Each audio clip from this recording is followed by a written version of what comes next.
Assalamu alaikum wa rahmatullah. Assalamu alaikum wa rahmatullah. Bismillah ar-Rahman ar-Rahim. All praises are Allah's, Lord of the worlds, and may His peace and blessings be upon our Master, the Holy Prophet Muhammad, and his pure immaculate Ahlul Bayt. Allahumma salli ala Muhammad wa ala Muhammad wa ajjal farajah. The story of Ashura, like all stories of the Holy Quran and stories in the traditions of the Ahlul Bayt, is the story of the soul. Yes, there is an external aspect to these stories. They did happen in this external world, and no one negates them. However, these stories are multidimensional, and they have many inner esoteric layers to them. Sufficing with the superficial aspect of these stories is limiting the eye, because these stories are the story of the eye, story of the soul.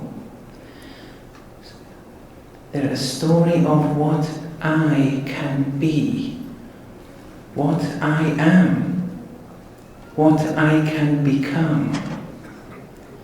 The story of Ashura, like all other stories of the Quran, is a story of man's identity, the capacity of man.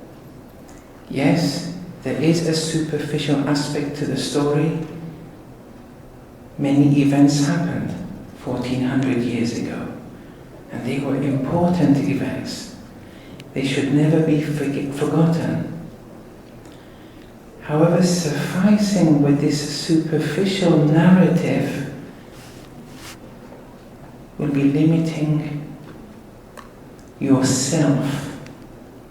If you suffice with the external aspect alone and be oblivious to the inner layers to the story of Ashura and the inner layers, the inner aspects, dimensions of the Holy Quran. So when the Quran in its many stories speaks of Nabi Ibrahim, it's speaking of the Ibrahimi dimension in me and you. When it speaks of the stories of Nabi Isa alayhis-salaam, it's because me and you, we have an Isawi dimension. And it tells us how to realize that dimension within yourself. Story of the Quran, story of the soul.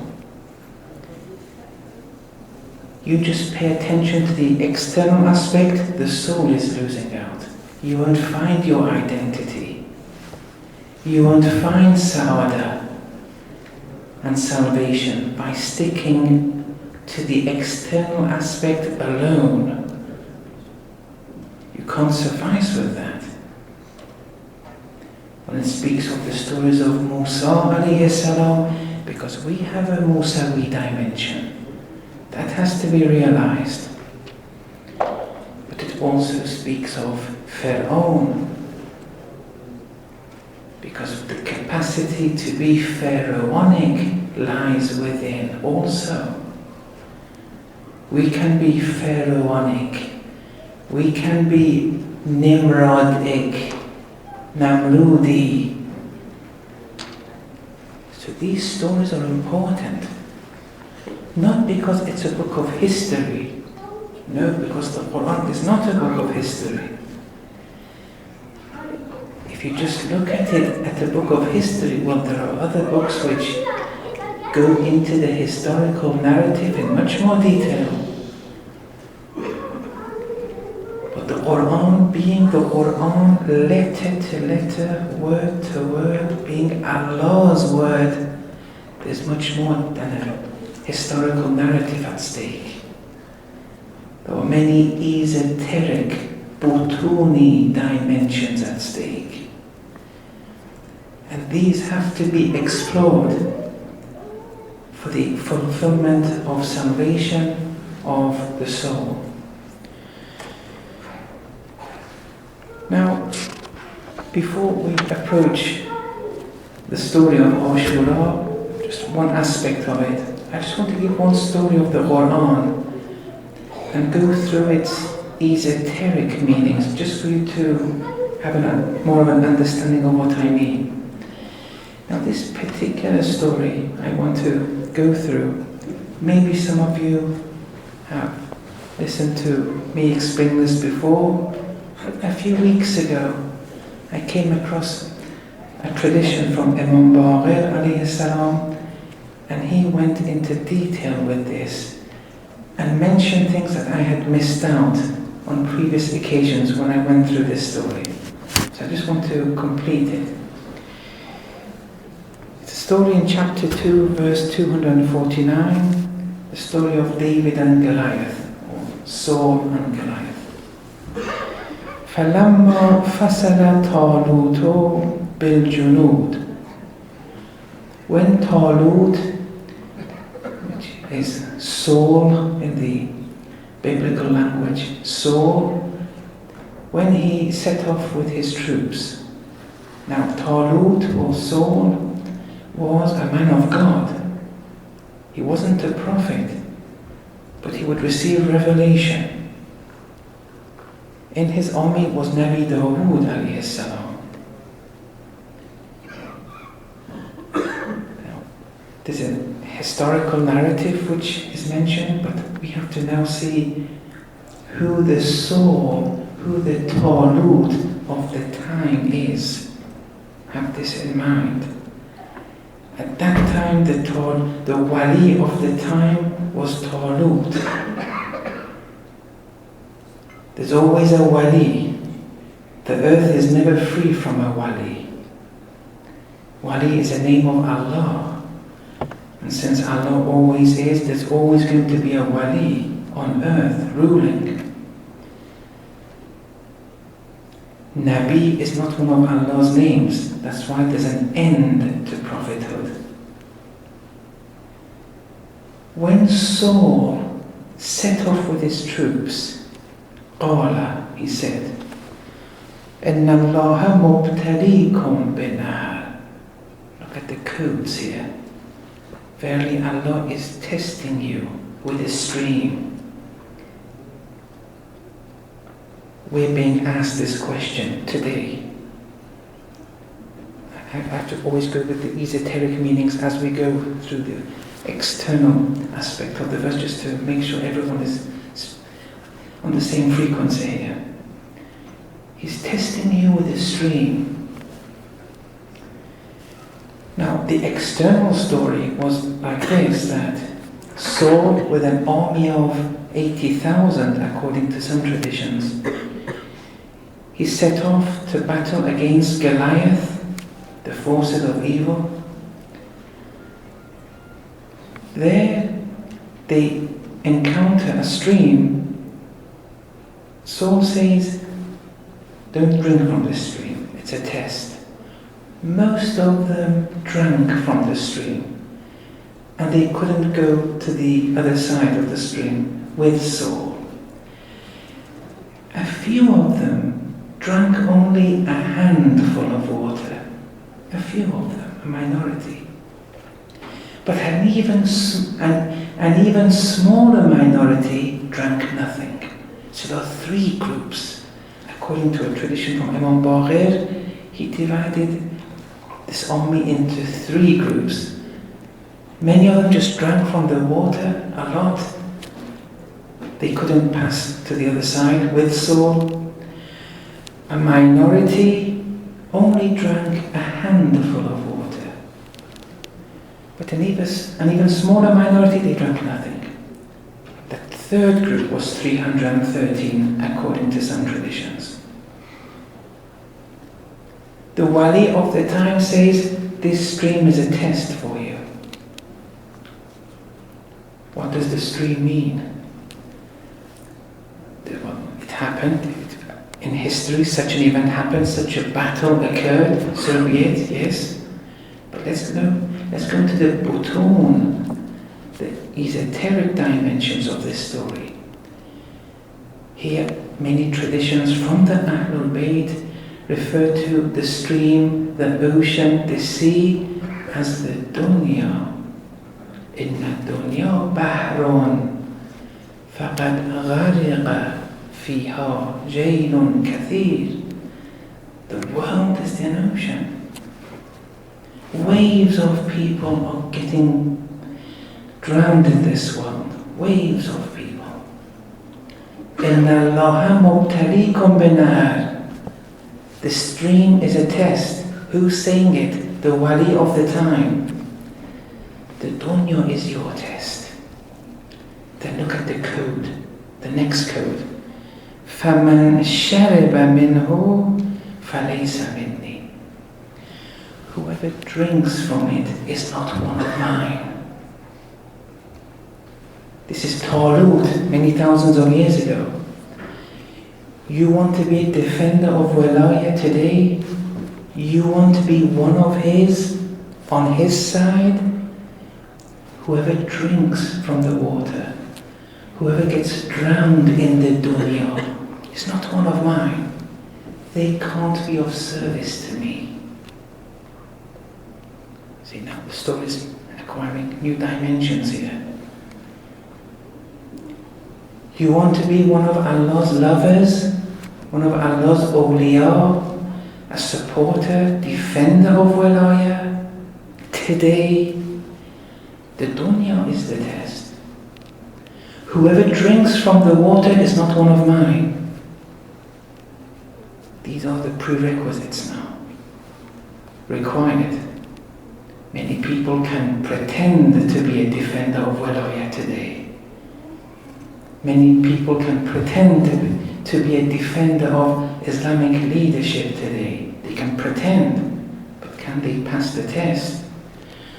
Whoever drinks from the water is not one of mine. وَمَنْ لَمْ يَتْأَمْهُ فَإِنَّهُ مِنِّي إِلَّا مَنْ اغْتَرَفَ غُرْفَةً بِيَدِهِ. But whoever doesn't drink from it, except for a handful of water, they are of mine. They're in the world, they're active, but they're not drowned in the worldly life. They only take a handful from the worldly life. That which is necessary at the end of the day, their basic needs, necessities for their family, for themselves. They have to be in the world and occupy and spend from the worldly life at least the basic expenses.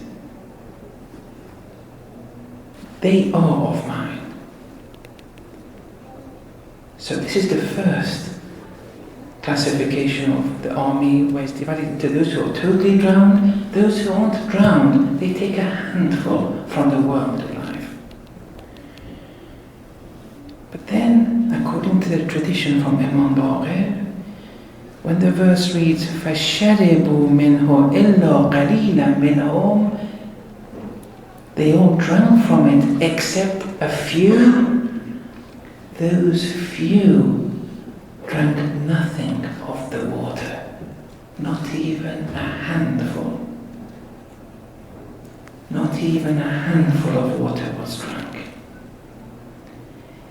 This maybe is referring to, you want to defend the Talut of the time?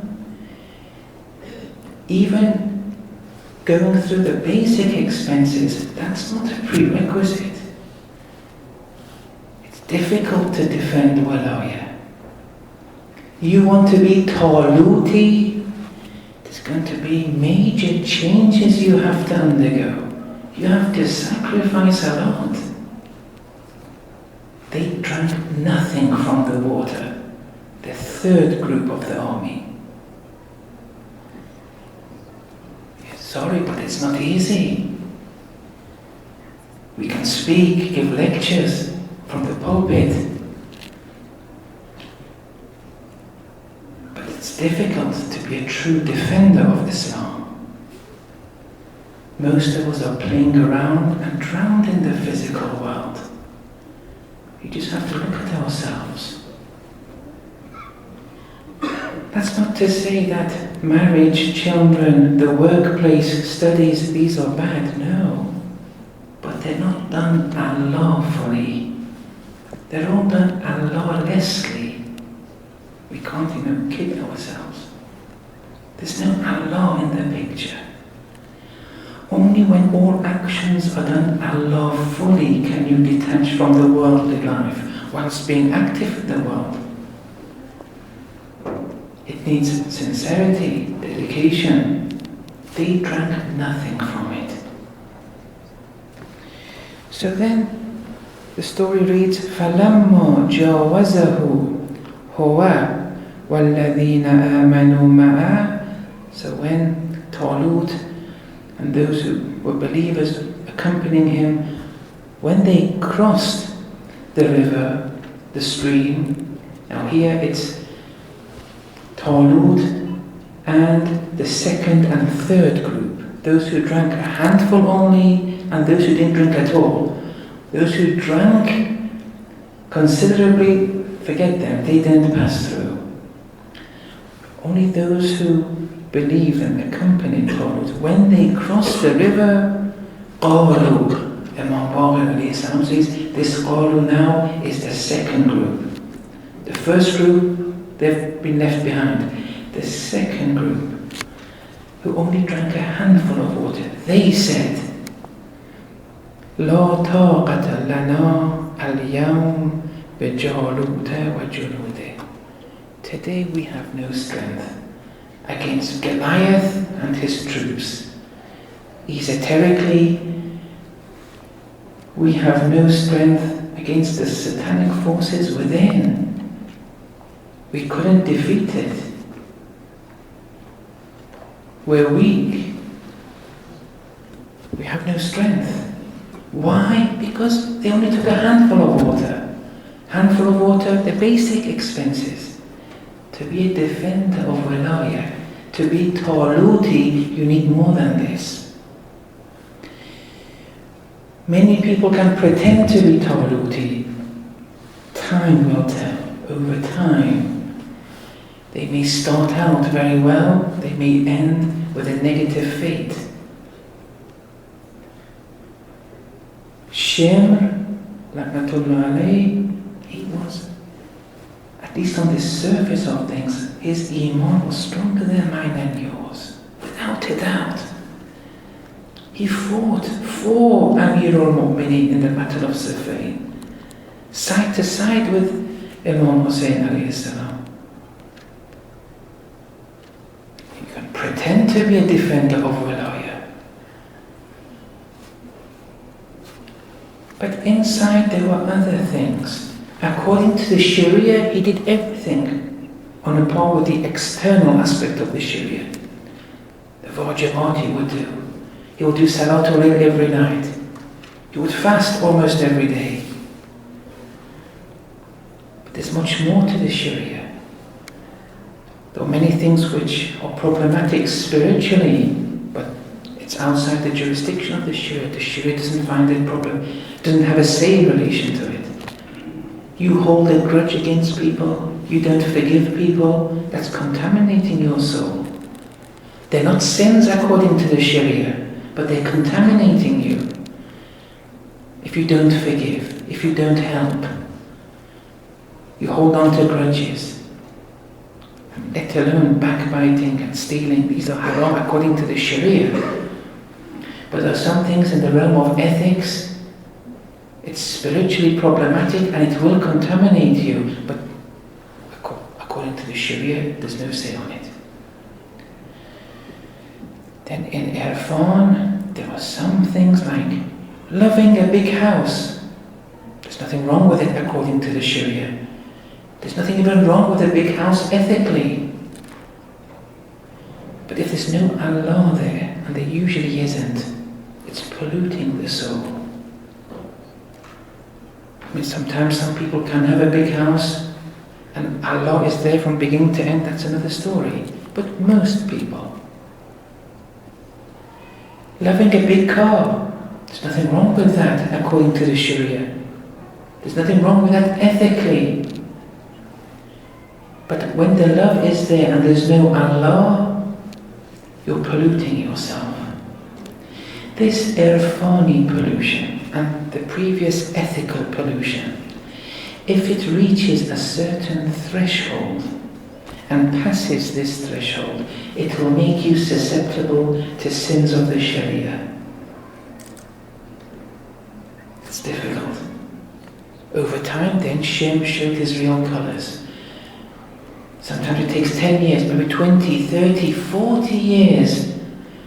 It passes that threshold, it all goes wrong. So they said we have no strength. However, the third group, قَالَ الَّذِينَ يَظُنُّونَ أَنَّهُمْ مُلَاقُو اللَّهِ, those who had yaqeen that they are to encounter Allah subhanahu wa ta'ala. They had yaqeen. They were pure. They didn't drink at all. They said, كَمْ مِنْ فِئَةٍ قَلِيلَةٍ غَلَبَتْ فِئَةً كَثِيرَةً بِإِذْنِ اللَّهِ. How many a small party, a small group has overcome a larger group by Allah's permission. If you want to be Hizbullah, doesn't matter about numbers, if you're smaller or larger. To be Hizbullah, these are the prerequisites. They don't drink from the water. They follow the orders of the wali of the time. They're truly Taluti. Doesn't matter if they are less than others. They're with Allah subhanahu wa ta'ala. Wallahu ma'as-sabirin, and Allah is with the patient. Okay. I mean, the story has other dimensions too, but we'll stop there. Now let's go to the massacre of Karbala and the story of Ashura in particular. In the maqtals, they're infiltrated with codes. These maqtals are important. Unfortunately, again here, we just focus on the external aspect of the maqtals. That's it. And we have Roza Khani, which is very important, but people just paying attention to the superficial aspect of Roza Khani.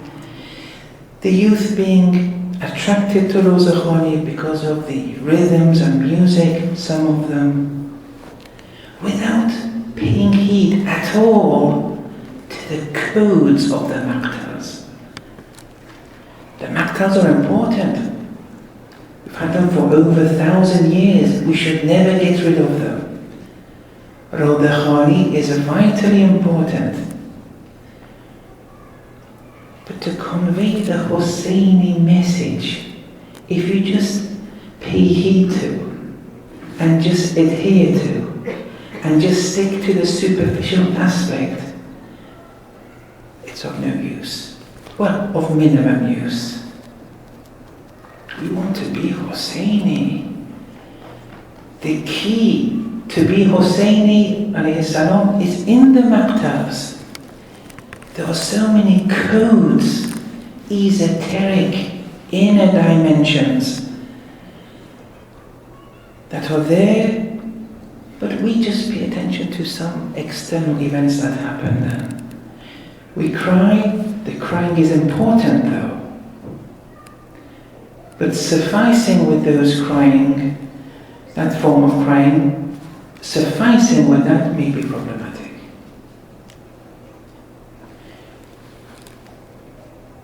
There's a book which speaks about the states of this Arif. And since the book has been translated into English, I'm saying this, because there was a statement made by this Arif, apparently, whether it's true or not, I don't know, but the author said that this Arif said, now this is wrong, what this Arif said is wrong. If he did say it, He saw people beating their chests, and the Arif supposedly said, these people are ahmaq, stupid. No, that we can't accept. The story of the Maqtals, there are many dimensions to it. Even the superficial aspect is honorable. Even that. But what Urafa are saying is, in addition to that, pay attention to the inner meanings. But statements like this is problematic. I'm not saying the Arif said that. The author claimed that. But it's problematic. These kind of sentences, it's not the usual terminology used by the Urafa. But the point is this: stories of the Quran, stories of the Ahlul Bayt, it's a story of the soul. You have to be growing spiritually with reading these maqtals. How? You've got to pay heed to the codes. There are codes here. We have many characters in the massacre of Karbala. When we speak of Qasim, alayhis-salaam, it's because we have a Qasimi dimension within. That Qasimi dimension has to be realized, has to be fulfilled. Qasim was young. What was the code in relation to Qasim? In relation to death, he said, Ahla min al-asal. It's sweeter than honey. That's a code. That's a code. What is death? Death for him was sweeter than honey. But what is death? If you interpret death as that transition to the metaphysical, even though you're alive in this world, but you've transcended to another realm through your spirituality, those who transcend, only they will realize the sweetness of death. That was the Qasimi code. Every action that we do, this question arises for us. How ready are we? Action to action, are we transcending? Are we abiding by the prophetic instruction, Mutu qabla an tamutu, die a spiritual death, transition to the metaphysical, before you die a physical death? If you never see, you never transcend and just die after 80, 90, 100 years, you're still spiritually blind. And you're going to remain spiritually blind, even if you will go to heaven. It's a minimum they'll give you. You see, this has to be opened up. Now, all the characters, there's a Hurri dimension, there's a Habib ibn Madahir dimension, there's an Abbasi dimension, there's a Zainabi dimension, alayhis-salaam. Yes, sometimes Lady Zainab, alayhis-salaam, so that it becomes recorded in history, she said, if only the skies of the roof of the skies will fall on earth. That's for me and you, but the common lay people, so that history records the atrocities which happened. But when she's speaking between herself and Allah, ma ra'aytu illa jamila, there's nothing here but beauty. But that's between her and Allah subhanahu wa ta'ala. Those who are here with the clothes shop example, she sees just a thread. That's it. It's all his. But she couldn't always speak on that wavelength, otherwise people would have been, they wouldn't have understood anything. They would have been confused. So she had to speak for the common lay people too, like me and you. Anyway, all these figures, they had codes, one after the other. Imam Husayn alayhis-salaam, though, he has very important codes here now. But these have to be really paid attention to. I want to open up one of them today and tomorrow, inshallah. But there are many. In some of the codes he says, I don't want you to become martyred in debt. Okay, this has a superficial meaning. Someone who's in debt, as we know it today. He didn't want anyone to be martyred in this state. Okay, that's one meaning of it. But there are many esoteric dimensions. What does it mean to be in debt spiritually? In some traditions, when it speaks of this concept of debt, when they ask the imams what we should do, the imams will say, don't ask. Don't ask. It's better if you don't know. So I decided not to go into that line too much. There's another statement. This one I want to open up today and tomorrow, with help from the Holy Quran. مُلِئَتْ بُطُونُكُمْ مِنَ الْحَرَامِ. Imam Husayn alayhis-salaam, on the plains of Karbala, he gave a code. If you don't want to be anti-Husayni today, it applies. What was the code? To allow you and enable you to be Husayni today and not to be anti-Husayn or act un-Husaynly today. The Imam said, your insides have been filled with haram. Now, who were the enemy at that time? Were they people who would consume the flesh of pigs? No. Did haram is it confined to consuming chicken and, let's say, bovine meat which have not been slaughtered Islamically? Is that it? Or let's go one step higher. Is it since the money that you're earning, it's through the haram means, you're filling your insides with haram? Is that it?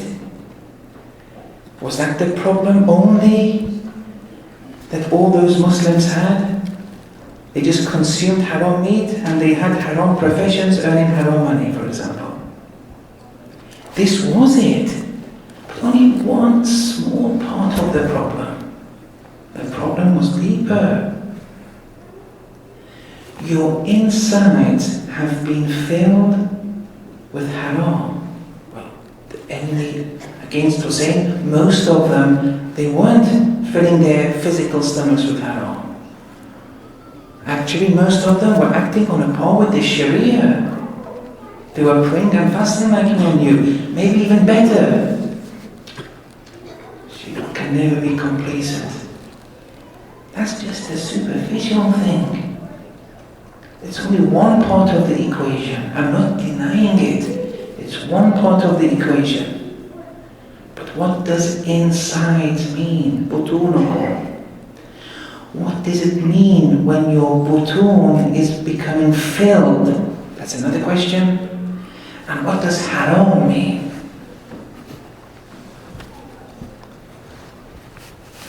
These are important.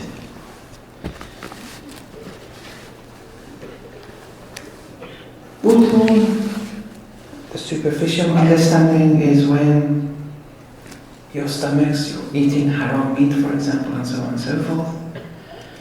But esoterically, it's referring to the soul. And then when the soul is being filled with haram, the soul being immaterial, it's becoming filled with immaterial, abstract sins. And what they are, verses of the Quran speak in detail. We'll come to that. Just going on the margin here, we have another tradition. لا تجعلوا بطونكم قبور الحيوانات. Don't assign your insides as the animal's graveyard. So look at the codes here again. Now, one meaning of that, and and it's a legitimate meaning, but it's a superficial, external, prima facie meaning, is that in relation to halal meat, don't overdo it. Don't overdo it with even halal meat. Haram meat, forget that. That's a definite. Don't consume the meat of pigs, for example. Don't consume the meat of predators. Why? Now, yes, a scientist may find some, microbes and some viruses or bacteria of some sort in a pig and say that's the reason. That's just playing around. What's the real reason we shouldn't consume the meat of pigs? Here the Ulama say you consume the flesh of pigs, you become pigly. You acquire the attributes of a pig when you consume it. You consume the meat of predators, you become a predator. You acquire predator instincts. These are haram in Islam. But this is the reason why. Even acquiring an affinity with animals, you have to be careful. If you have, let's say, a pet cat, for example, it's not haram. But be careful you don't acquire an affinity with it.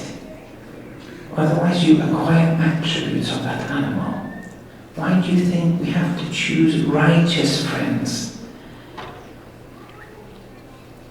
Al-Mar'u, can't remember the tradition. Yuslihuhu al-qarinu salih, something on those lines, from one of the companions of the Holy Messenger by the name of Lubayd. He said, a righteous friend makes one righteous. The good attributes will cross over. Have an affinity towards good friends. That doesn't mean don't socialize with bad people. No. Sometimes you have to. You want to put them on the right path, for example. You want to socialize with them as a route to bring them on the right path. But don't acquire an affinity with bad people, because their bad attributes will pass on. The same with animals. You have to be careful. Having a hamster, having a cat or other pets, just have this in mind. But anyway, even in relation to halal meat, don't overdo it. Now, the meat of cows, sheep, and so on and so forth, that's allowed because the cow is a benign animal. It doesn't have any dangerous attributes, like the predator, like the pig, like the wolf, and so on and so forth. It's a benign animal. But if you overdo it with the meat of cows, chickens, and so on, you do acquire those bovine attributes. You become very lazy, very sloppy in your actions. In some traditions it says have meat once a day. In some traditions every 2 days once. I don't want to impose this on you. What I'm saying is even if you have meat for lunch and for dinner, little. Don't assign your insides, the soul, as the graveyard of animals. Don't acquire those animals' attributes in your butun, in your souls. See, this is the inner meaning of this. Then we have some traditions that say dogs never attack sayyids. What does that mean? Dogs or predators, they never attack sayyids. Doesn't this mean the sayyid that we know of? Although the sayyid that we know of, there are two kinds. One is the Khumsi sayyid, and one is what is related to Lady Fatima alayhis-salaam, be it to the mother or the father. It's those, the second group, where all of them desire, all of them have to be respected. And that covers many people. But is it these people through lineage who are Sayyids and dogs won't attack those people? I'm sure everyone here, they know of some incident where a Sayyid friend or family member has been attacked. So that can't be the meaning. But Sayyid, the master over one's soul, they've had a good grip over one's soul, and as a result of controlling one's nafs, they're truly human beings. They're true human beings. Some people are humans phenotypically, but their barzakhi reality, they're animals. يحشر الناس يوم القيامة. People will be resurrected on the day of resurrection. على وجوه, in many different forms. تحسن عندها القردة والخنازير. People will be resurrected on the day of resurrection in a multiplicity of forms. One person, different forms, that even apes and pigs will be pleased when they compare themselves with those people. Allahu Akbar. That's the potential of what man can be. And even compared to those people, they look happy, they're pleased. They're apes, they're pigs. This human, what an animal he is. He's a lion, tiger, pig, this, that. Because of those attributes, those vicious attributes that he acquired within. Whoever's a Sayyid masters the nafs. Dogs don't attack true humans. Dogs only attack dogs. But if you have dog attributes within, the dog will attack you. But if you're a Sayyid over your nafs, a master over your nafs, yes, the tradition says dogs don't, predators won't attack you. But if you're a wolf, the wolf will attack you. If you're a tiger, the tiger will, and so on and so forth. ملئت بطونكم من الحرام. Your insides have been filled with haram.